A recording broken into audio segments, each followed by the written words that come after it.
How come when I was here, words are said to you now feel? Selamat malam semua. Kami dari kelompok 3 ingin menyampaikan tentang air tanah How come dari beberapa daerah. Untuk moderator tersendiri, saya sendiri yang bernama Novita Angelina Manik, dan kemudian slide 1 dan 2 saya akan membacakannya. Kemudian slide 3 dibacakan oleh Saudara Ibra, slide 4 Saudara Apip, slide 5 dan 6 Saudara Nesta, slide 7 dan 8 Saudara Heri, slide 9 sampai 10 itu Dwita, slide 11 dan 12 itu Raffi, slide 13 sampai 14 Chandra, slide 15 sampai 16 itu adalah Dea. Oke, ini adalah pemaparan dari krisis air tanah. Next.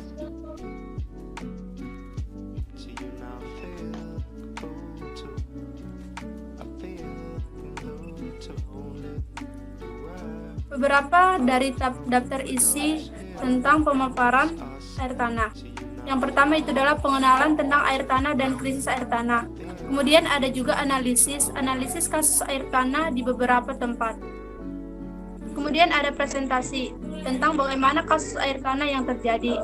Kemudian solusi dari setiap permasalahan air tanah yang terjadi. Next.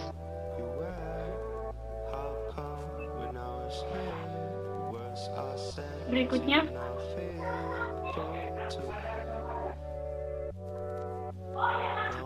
Oke. Slide 3 Ibra. Ya. Terima kasih buat Novita. Saya akan menjelaskan tentang slide 3 ini, yaitu air tanah. Jadi ini pengertian air tanah. Air tanah itu merupakan air yang terdapat dalam lapisan tanah atau batuan di bawah permukaan tanah air. Permukaan tanah air di dalam tanah atau batuan terdapat pada ruang pori antar butir material penyusun batuan atau rekahan batuan.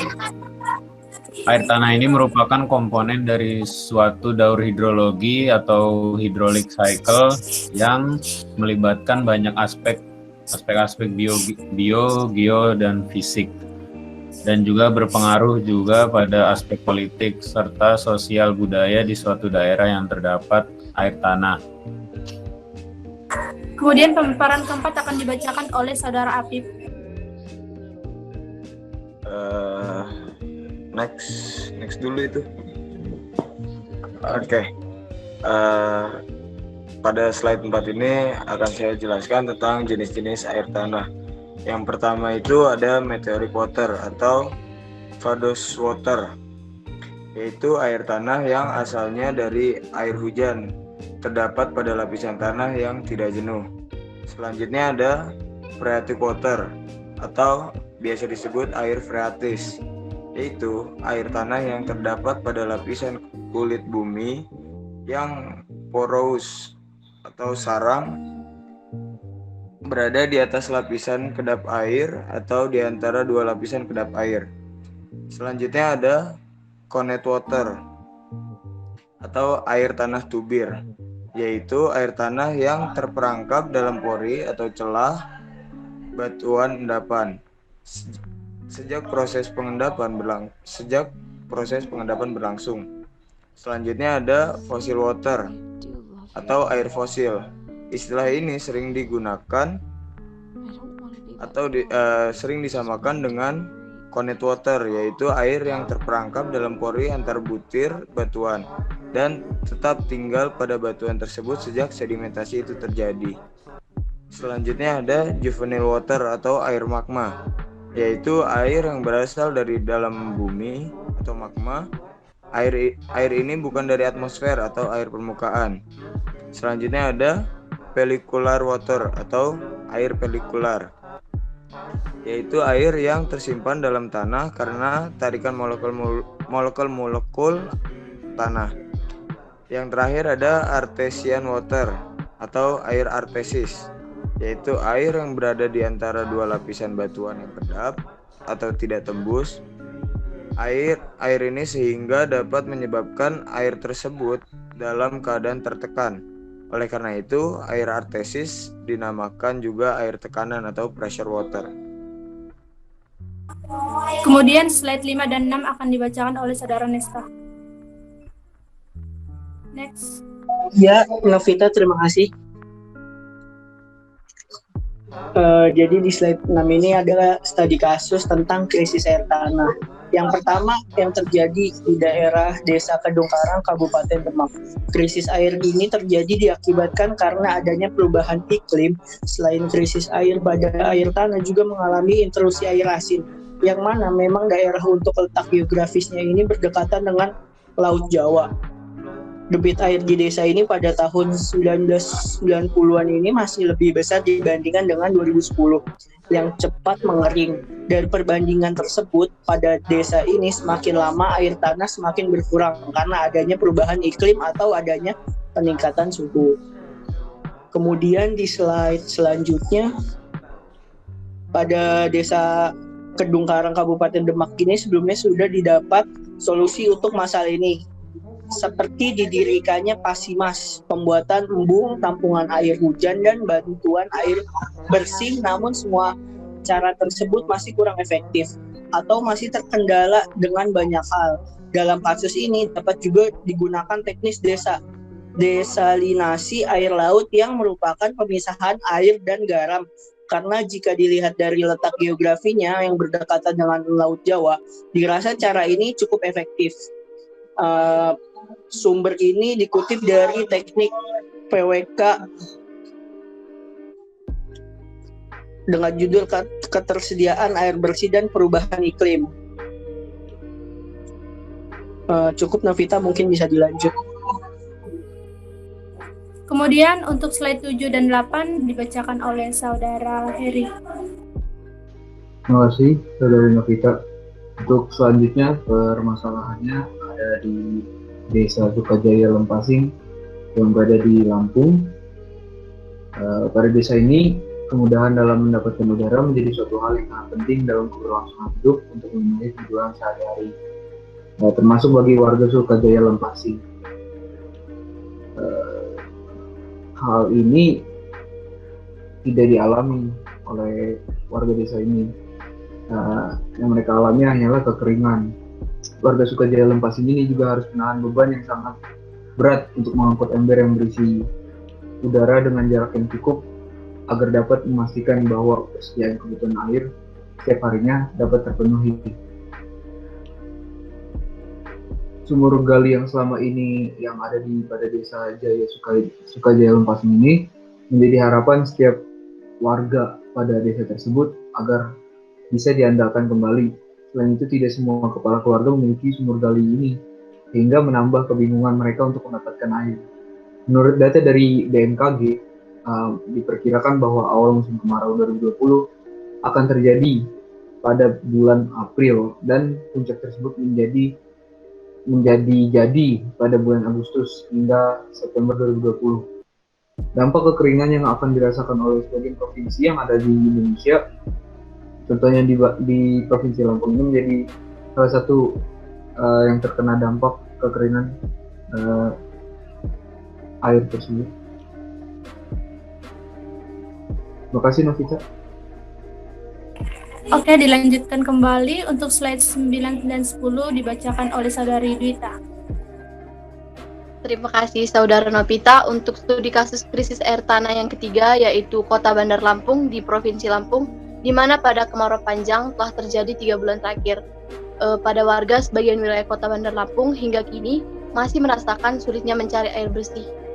Krisis air bersih terpantau pada Kamis tanggal 3 Oktober yang berada di Kelurahan Penengahan, Segala, Mider, Teluk Betung, Sukarame, Sukabumi, dan Tanjung Seneng. Warga tidak lagi menerima pasokan air dari PDAM, sumur maupun sungai. Sedangkan bantuan air bersih dari BPBD dan PDAM Kota Bandar Lampung tak kunjung datang. Yang slide selanjutnya. Oke, akan saya bacakan. Kota Bandar Lampung atau Lampung. Sumur di dekat rumahnya sudah lama mengering. Selama ini, ia dan keluarga bergantung dengan kondisi air sumur untuk minum, masak, dan MCK, atau mandi, cuci, dan kakus. Sekarang, ia terpaksa membeli air galon isi ulang dengan harga 4.000 per galon, sehari sebanyak 5-6 galon. Sedangkan adik warga Penerangan, kedatangan juga terpaksa mendapatkan air dari sumur bor warga lain. Namun lokasinya harus keluar dari pemukimannya. Kami ambil air pakai jerigen di sumur warga lain di Gang PU, kata seorang warga di Jalan Pengurayan atau dikenal Gang PU sejak lama untuk menyediakan pipa keluar rumahnya. Untuk warga yang kesulitan air bersih, sumur bor miliknya bertahun-tahun dimanfaatkan warga siapapun dan dimanapun secara gratis. Dan untuk slide berikutnya akan dibacakan oleh Saudari Rapi, slide 11 dan 12. Solusi dari permasalahan studi kasus yang sudah dibacakan, yaitu yang pertama, reboisasi. Melakukan reboisasi berarti dapat membantu menumbuhkan kembali pepohonan, baik itu di lingkungan sekitar maupun di hutan. Dengan melakukan reboisasi, kita bisa menjaga keseimbangan air berkat adanya pohon yang akan membantu mengikat air di dalam tanah dan tentunya bisa jadi area resapan air. Lalu yang kedua, melakukan pengolahan air limbah. Cara menanggulangi pencemaran air yang selanjutnya adalah melakukan pengolahan air limbah dengan cara membuat kolam stabilisasi. Dengan begitu, maka air limbah pabrik yang akan dibuang tidak akan menimbulkan pencemaran air. Dan slide 13 dan 14 dibacakan oleh Saudara Chandra.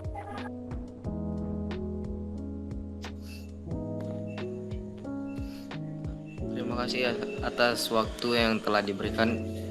Baiklah, solusi yang ketiga adalah menjaga kualitas air laut.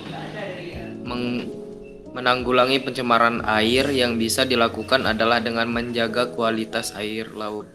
Caranya adalah dengan tidak membuang sampah ke laut, tidak melakukan penangkapan ikan dengan bahan peledak, juga tidak menggunakan aliran sungai bersih sebagai tempat MCK atau mandi cuci kakus, atau pula sebagai tempat memandikan hewan ternak.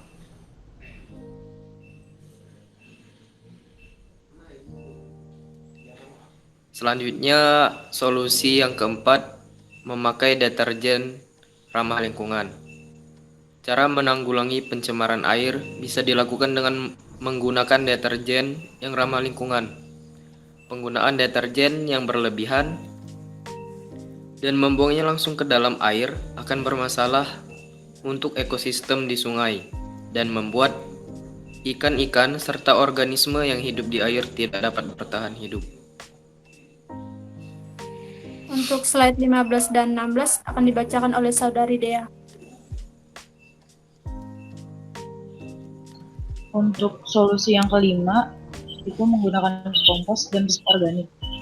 Cara menanggulangi pencemaran air yang selanjutnya bisa dengan menggunakan kompos dan pupuk organik yang dapat mengurangi pencemaran air oleh nitrat dan fosfat.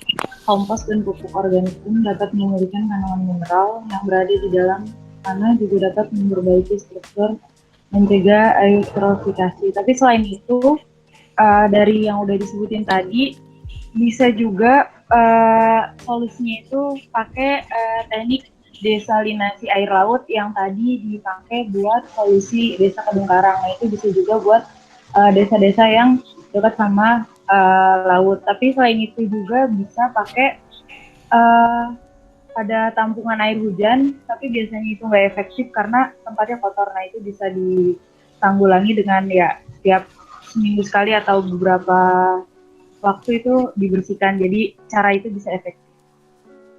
Untuk slide selanjutnya udah selesai ya. Saya kembalikan lagi kepada moderator. Oke, demikian hasil dari presentasi kami dari kelompok 3 kelas RC tentang krisis air tanah. Terima kasih. Untuk kesalahan dan kata-kata dan penyebutan kami yang salah, atau mungkin keadaan atau jaringan yang kurang bagus atau terkendala sinyal lainnya, tolong dimaafkan. Demikian hasil dari pemaparan kami. Terima kasih.